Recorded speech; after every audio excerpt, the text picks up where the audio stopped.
আজকে আবারও খাওয়া দাওয়া নিয়ে আসলাম। আজকে এসেছি চিংড়ি ভাজি নিয়ে ভাত খাইলাম। তারপরে হচ্ছে চিংড়ি মাছ ভুনা ছিল, ওইটা নিলাম। চিংড়ি মাছ দিয়ে টমেটো দিয়ে ভুনা করছিলাম, সঙ্গে একটা গাছের ধুন্দুল দিছিলাম, সেটা দিয়ে রান্না করছি। এই হচ্ছে পটল আর হচ্ছে মাছ দিয়ে পটল দিয়ে একটা আলু দিয়ে রান্না করছি, সেটা খাইলাম।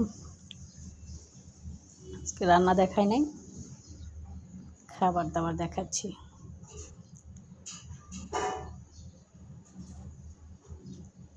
মাছ খাচ্ছি, লেবু নিলাম একটু।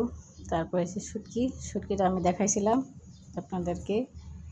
শুটকিটা অল্প একটু বেগুন দিয়ে শুটকি রান্না করছিলাম, সেটা আমি দেখাইছি রান্নাটা। এখন খাওয়ার নিলাম। এটা হয়েছে গরুর মাংস জাল করতে করতে করতে এটা কালো কালো হয়ে গেছে।